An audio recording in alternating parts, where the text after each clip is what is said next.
Salut. Donc, on va avancer sur notre tool. La dernière fois, on s'était arrêté ici. Aujourd'hui, en fait, ce qu'on va voir, c'est comment faire une recherche hybride qui va utiliser KNN et BM25. Voilà. KNN, en fait, ça c'est pour la recherche des proches voisins, vu que c'est une recherche vectorielle. Ce qu'on va faire, on prend en fait, c'est un exemple, un texte, on le transforme en vecteur, on le passe maintenant à la fonction qui va faire une recherche des vecteurs les plus proches. Donc ça c'est KNN. BM25, en fait, lui, c'est un algorithme de recherche qui se base plus sur les mots. Si vous voulez, lui, il se base un peu plus, il calcule la pertinence, la rareté, la longueur du document. Il effectue aussi une normalisation des documents pour ne pas prendre en compte uniquement un document simplement parce qu'il est plus long. Voilà, donc, on va combiner ces deux euh, manières de recherche dans notre tool. Donc, l'objectif, en fait, aujourd'hui, c'est d'avoir un tool qui fait une recherche hybride en utilisant, en faisant une recherche vectorielle et aussi en faisant une recherche qui utilise BM25. Donc, la dernière fois, on s'était arrêté là. On va changer le nom de notre tool. On va lui donner,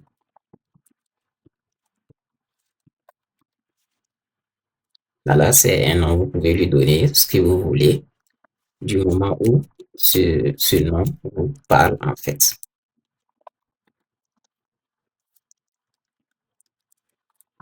Donc, la description, je vais mettre, je pense, un truc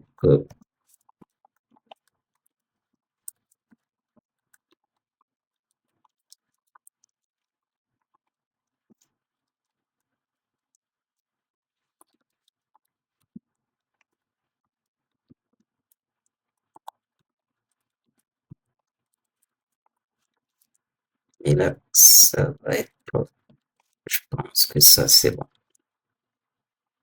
C'est juste pour la description. Vous pouvez mettre ce que vous voulez. Là, je vais le renommer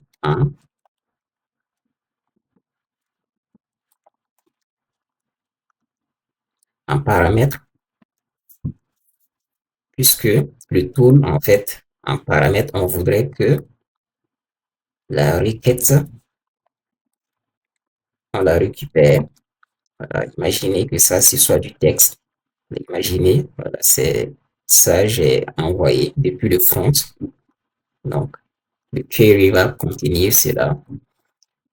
On va juste mettre un logger info. Voilà, pour voir est-ce que il s'affiche. Et là, qu'est-ce que je vais mettre? Si je mets juste un petit truc comme ça.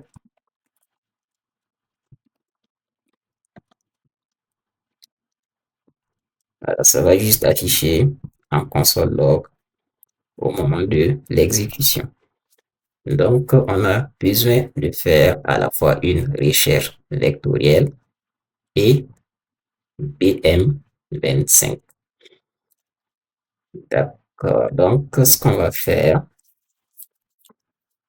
on va convertir notre question, quand je dis notre question, notre requête, voilà, puisque comment ça va se passer?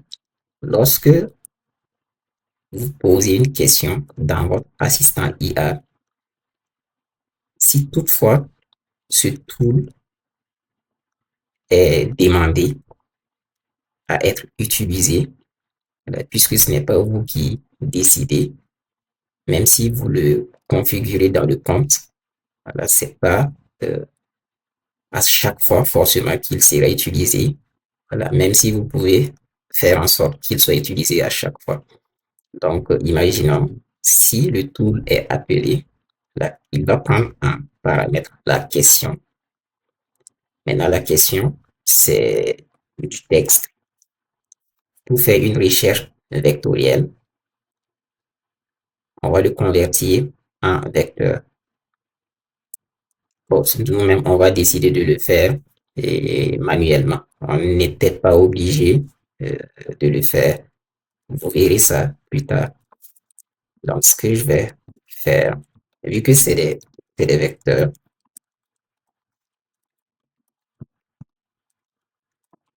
là, j'ai besoin d'utiliser le modèle qui me permettrait de le convertir en vecteur. Donc, ça, on est en train d'utiliser Olama. Je vais aller dans, voilà, on utilise ce modèle pour faire la conversion en vecteur. Donc, on ne va pas forcément mettre le nom comme ça, mais on va appeler, on va faire de l'injection de dépendance. Oups.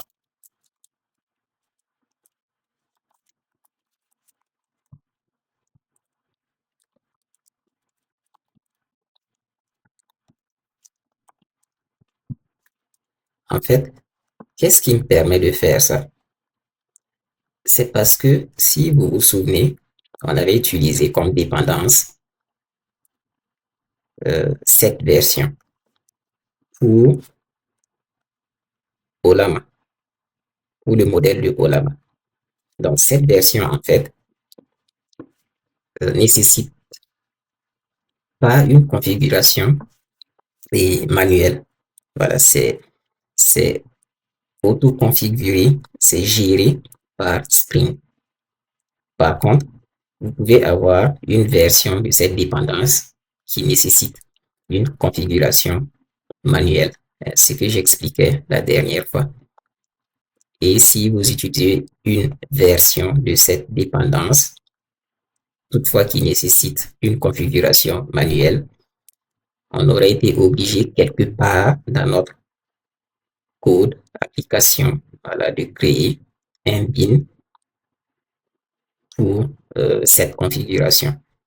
Voilà. Mais notre dépendance, c'est auto-configuré, auto-géré par Spring. Voilà. Ok, donc, je vais, c'est pour cela, ça me permet simplement de mettre ça sans avoir à configurer quelque part. Et là, je vais lui dire un paramètre. Et ça, vous pouvez dire conversion vectorielle, vecteur. Par contre, plus tard, on va utiliser dans notre tool une fonction qui nécessite une liste de float. Donc, ce qu'on va faire, on va définir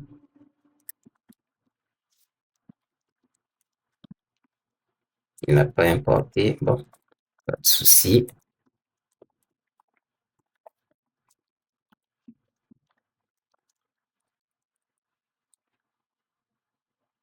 Et c'est bon. On va prendre,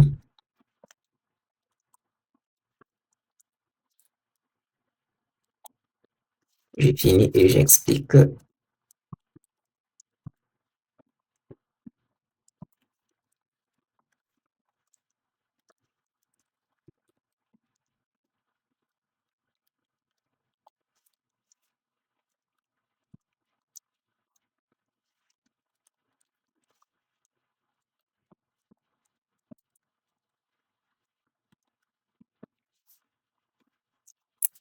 Donc là, en fait, qu'est-ce que j'ai fait ici? Je prends un paramètre et je le convertis en vecteur grâce à ça. Donc lui, en fait, il va contenir un tableau oups, de float Et là, je veux prendre ce qui est dans cette liste, dans ce tableau, voilà, plutôt, et le mettre euh, en, en liste de flotte. Voilà, parce que ça, c'est un tableau et là, c'est une liste. Et je l'ai fait parce que plus tard, comme je disais, il y a une fonction qui va nécessiter une liste de flotte et non un tableau. Donc, c'est pour ça. Là, en fait, c'est important parce que je crée la liste de flotte, mais voilà, la liste, en fait, va contenir autant de données que le tableau, mais aussi en prenant en compte la dimension, puisque les modèles d'IA ont une notion de dimension concernant les données. Vous pouvez avoir les vecteurs de dimension, j'oublie encore, 1536, 728 ou un truc de ce genre. Bon, il y en a, il y a différentes voilà, valeurs. J'ai pas ça en tête. Donc ça, plutôt, voilà, ça va permettre d'avoir une liste qui va pouvoir contenir ce qu'on a ici, hein, dans ce tableau, mais aussi la liste va prendre en compte la dimension de chaque vecteur. Donc, c'est tout ce que je fais ici. Là, je parcours simplement, voilà, pour chaque élément de ce tableau. Je le prends et je l'ajoute, en fait, à cette liste de flotte. Ça, c'est un tableau et ça, c'est une liste. Donc, c'est simplement ça. Et pourquoi? Voilà, je vais certes répéter, c'est parce qu'il y a une fonction qu'on va utiliser qui va nécessiter une liste de flotte et non un tableau. Et ça, c'est le client Elasticsearch. Maintenant, on va effectuer la requête au niveau de Elasticsearch. Et c'est là qu'on va combiner KNN et BM25. Donc là, j'essaie de voir juste simplement, on a Elasticsearch client ici. Je vais juste le copier, je le colle et je fais un search. Search, c'est du type search response. Voilà. Et là, lui, à son niveau, je vais finir d'écrire et expliquer.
Là, en fait, qu'est-ce que j'ai mis?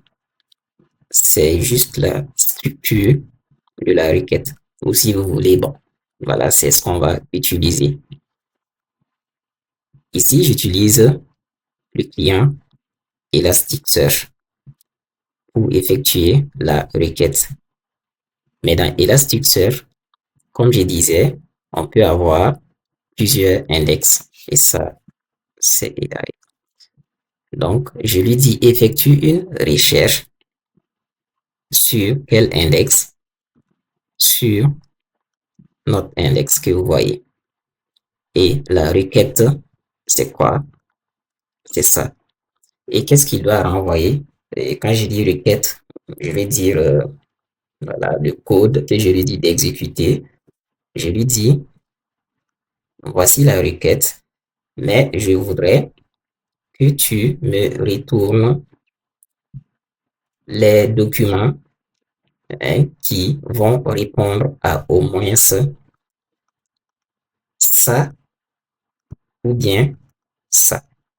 Voilà, c'est pour cela j'ai point bool pour dire tu prends la requête et tu effectues la recherche, le traitement, tu me retournes les réponses qui vont répondre à ça ou bien à ça. Donc, c'est pour cela qu'on a point bool.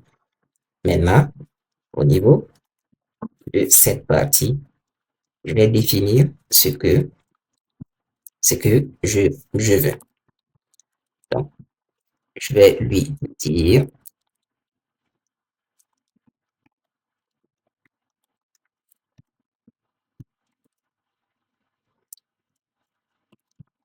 je vais finir et je vais expliquer.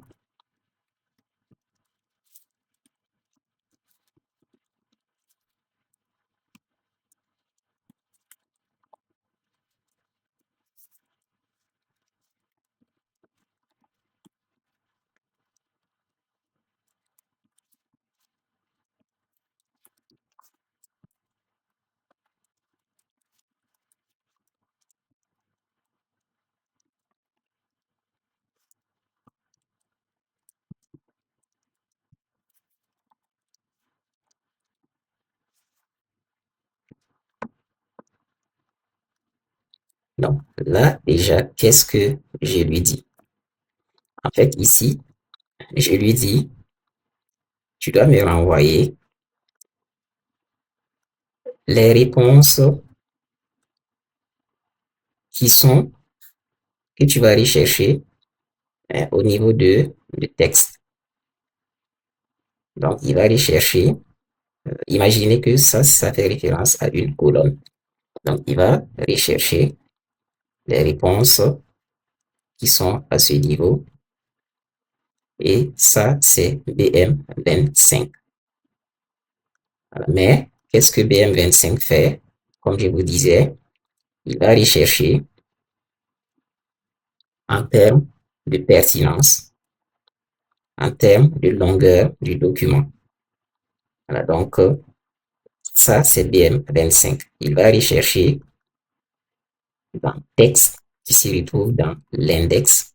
Voilà, imaginez que texte, c'est une colonne, mais il va chercher les mots en termes de pertinence, en termes de longueur de document.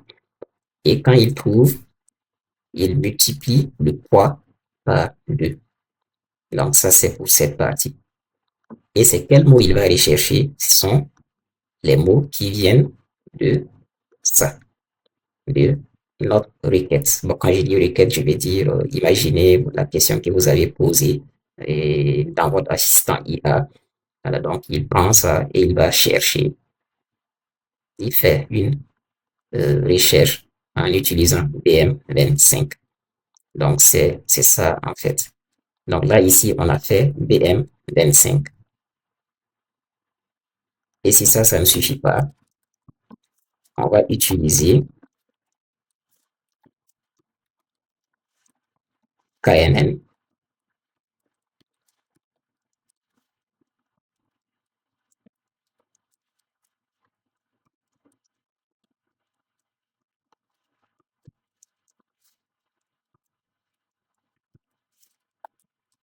Vu que KNN, lui, c'est les vecteurs, on va lui préciser sur quelle colonne il doit chercher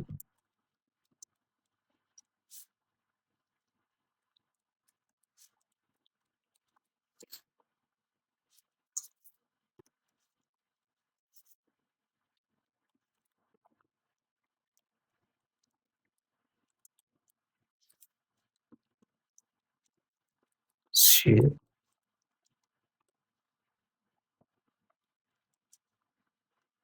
Donc ça, c'est KNN. Donc en fait, ce que vous voyez là, c'est quoi?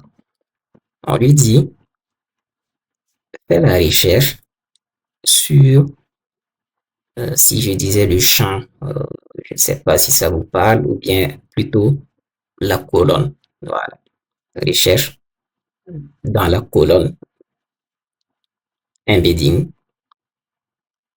Voilà, ça. Donc il va aller dans Elasticsearch, il va chercher le champ embedding qui est dans l'index Alfresco AI. Et qu'est-ce qu'il va chercher comme vecteur? Il va chercher les vecteurs qui sont dans notre embedding list. Donc, en fait, ça, c'est pour KNN. Et qu'est-ce qu'il va retourner? Il va retourner les 20 documents les plus pertinents. Et on lui dit de considérer 100. Et c'est dans ces 100, il va retenir 20. Donc, en fait, c'est ça. Donc, en termes de candidats, on a 100 et tu gardes les 20 plus pertinents. Donc, on a BM25 et KNN. Donc, en fait, c'est ça, on appelle aussi une recherche hybride. Et là, qu'est-ce qu'il nous dit? On doit ajouter un try cache, gérer une exception. Par contre, il a mis ici ce que je ne voulais pas. Je vais l'enlever. Je vais le mettre simplement ici.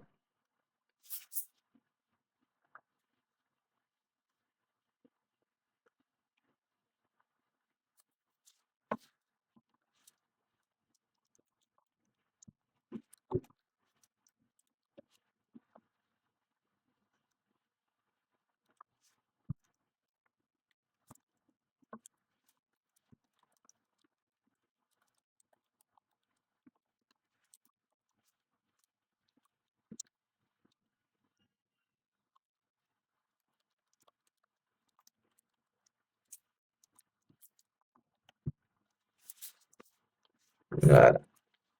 Donc, il avait besoin d'un try catch. Donc, ça, en fait, c'est une recherche hybride. Et là, au niveau du try catch, on va mettre simplement, au cas où on a une erreur,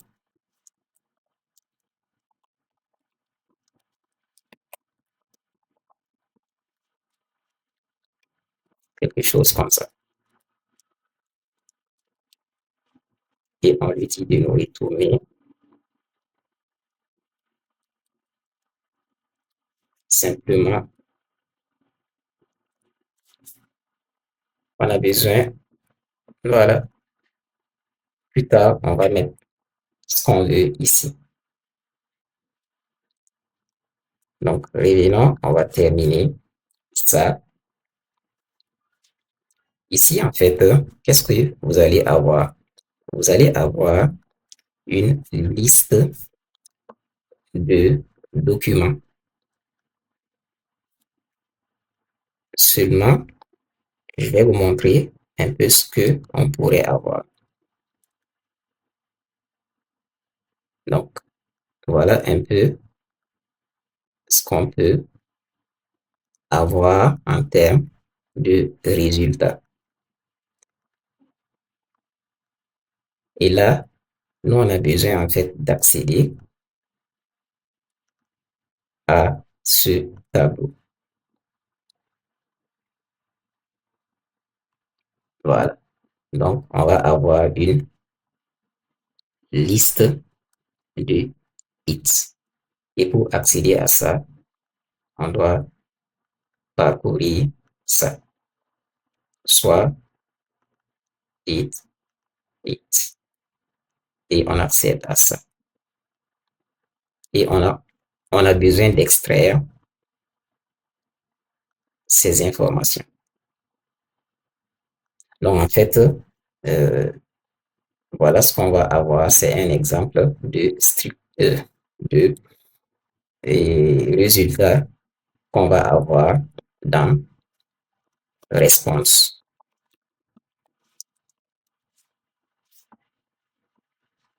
Donc, je vais réunir.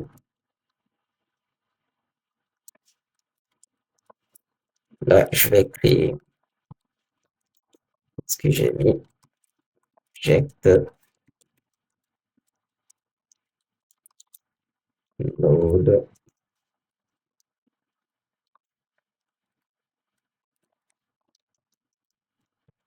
Je vais créer un méthode. Object méthode. Avec lui, il va me permettre de créer ou bien d'écrire dans un objet. Donc, c'est ce qu'on utilise en Java. Donc, on va dire, donc, pour créer un objet Java. Voilà. Si c'est créer un objet JSON, voilà, un objet Java, mais du type JSON. Donc, ça, c'est Object Node. Puisque on veut récupérer à la fin, comme je disais, des informations qui vont contenir ces éléments. Mais vu que c'est plusieurs documents, donc c'est une liste ou un tableau dont on a besoin. Donc là, on a un objet Java qui est vide. C'est sous cette forme. On va créer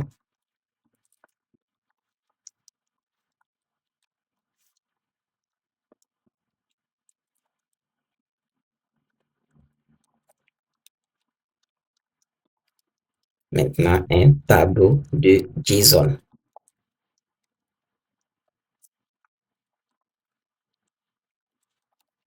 Query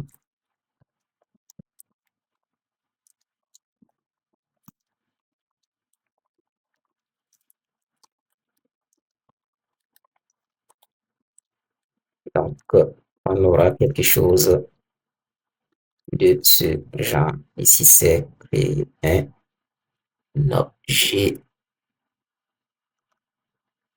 JSON. Là, c'est un tableau JSON vide. Donc, comme on va avoir ici quelque chose qui est du genre, qui est sous cette forme, on a besoin d'utiliser ça et ça. Et là, c'est un tableau. Donc, on va dire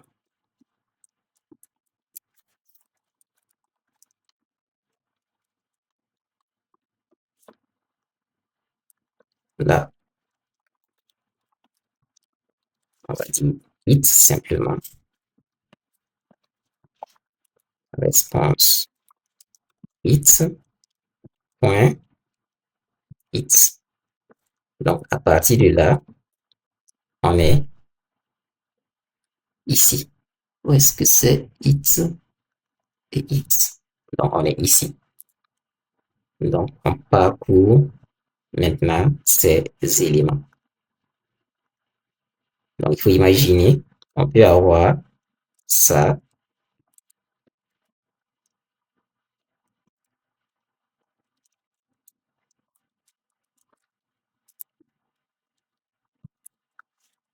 et ça.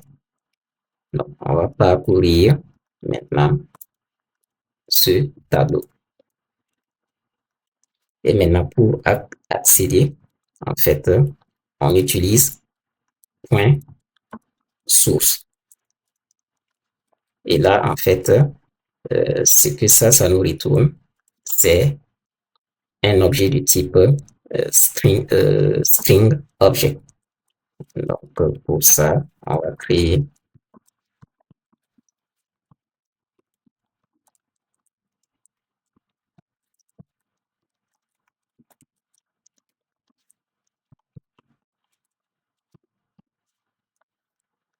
donc, en fait, ça, c'est parce que ça va nous retourner un objet qui est du type string object. Voilà, comme vous voyez, c'est ce que on va avoir.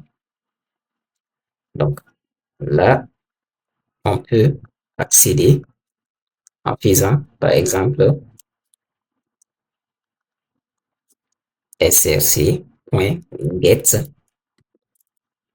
et get, on met ça et on va avoir sa valeur. Donc, mais vu que c'est des JSON qu'on veut en termes de sortie après, mais en termes aussi en format string, puisque on a besoin d'avoir path, title et le texte. Donc, ce qu'on va faire, on va créer un autre objet JSON. Je vais juste copier ça.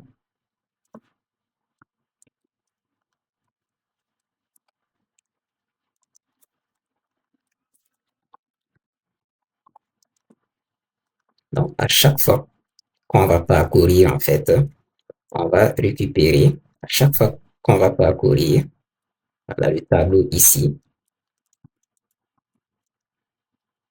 on prend l'élément. Et vous voyez, j'ai mis point source. Donc, à chaque fois, on va pouvoir mettre src.get la clé. Donc, imaginez, lui, il est à index 0, lui, il est à index 1. Donc, maintenant, qu'est-ce qu'on fait? Je crée un objet JSON, comme ici, à vide. Et maintenant,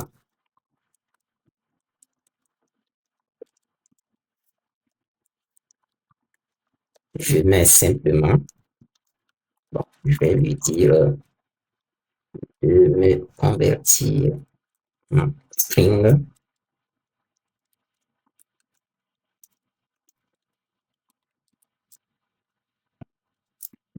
Et là, je mets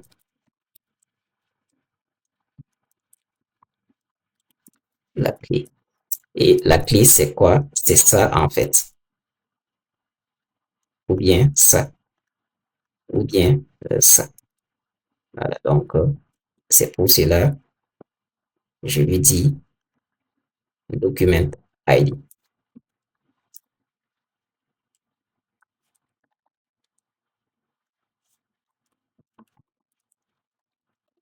Et à la fin, je vais ajouter, vu que lui, c'est un tableau de JSON qui est vide. Donc là, ID, je vais dire path, title, text. Donc, vous voyez, ce sont ces éléments, title et text. Donc là, je n'ai juste qu'à mettre ça.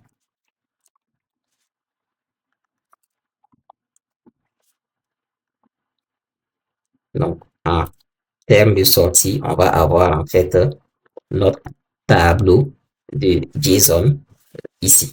En tout cas, si toutefois hein, il y a des valeurs dans response, parce que c'est pas forcément qu'il y aura des valeurs.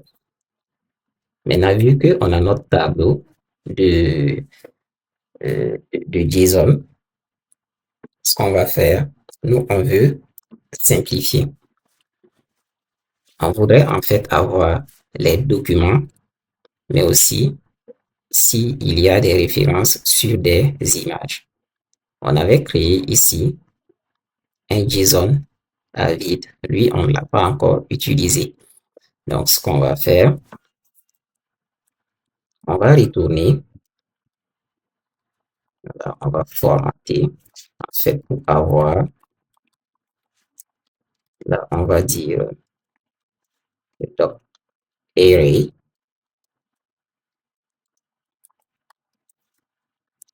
Maintenant, ici, on n'a pas récupéré d'image. Donc, ça, euh, on va pas s'inquiéter pour ça. On va créer simplement un array de JSON à vide. Et là, en termes de message,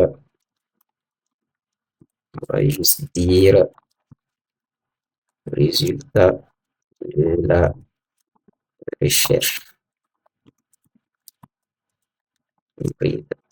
Là, c'est tout. Et là, on fait un return en toString. En fait, pourquoi? Parce que je veux qu'il me retourne du string. Mais vous pourriez aussi formater comme euh, vous voudriez, là, selon votre besoin en fait. Et là, ici, j'ai oublié qu'il y avait celui-là. Vu qu'on a return, là, ici, bon, on va le laisser comme ça. Ou vous pouvez mettre, je pense qu'on va mettre quelque chose. C'est beaucoup mieux.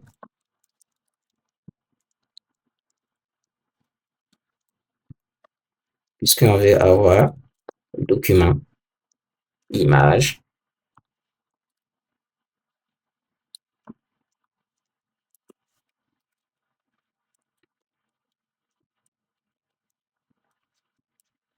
c'est un JSON. Donc, image, en cas d'erreur, c'est ce qu'on va retourner.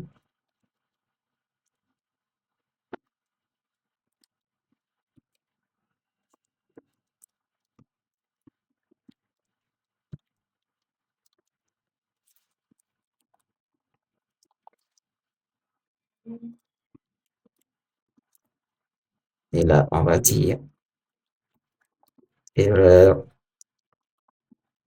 interne, recherche hybride. Si je ne me suis pas trompé, je pense que c'est mieux d'ajouter ça.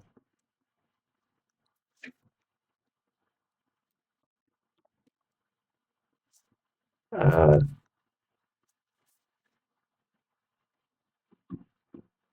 ouais, je pense que c'est bon. Donc, en cas d'erreur, on va avoir document, image et message. Donc, en fait, c'est ça notre, notre tool qui effectue une recherche hybride.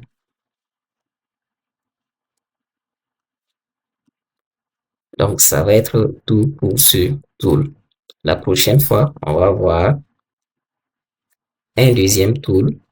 Lui, il utilise simplement une recherche de similarité, mais en faisant appel aussi à ce tool qu'on vient de créer. Donc, la prochaine fois, c'est ce qu'on verra ensemble.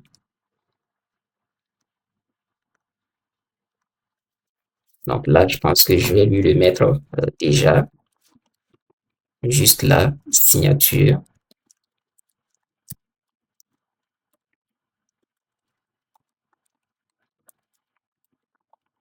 Là, en fait, ce que vous voyez, je mets, c'est très important. Vous mettez ce qui vous parle, en fait.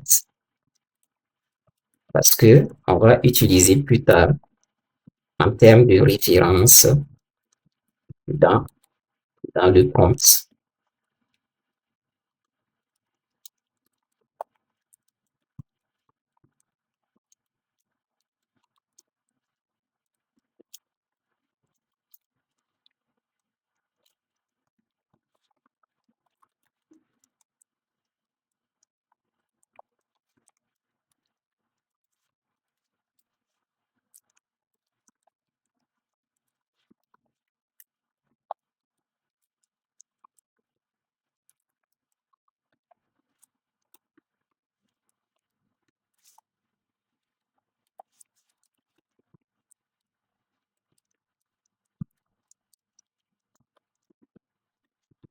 Donc, je vais finir et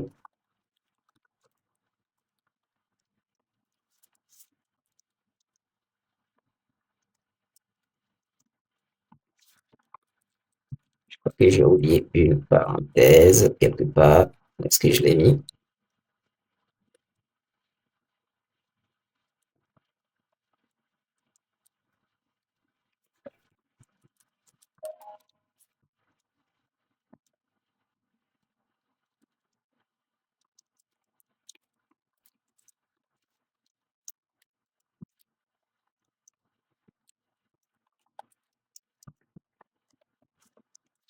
Voilà.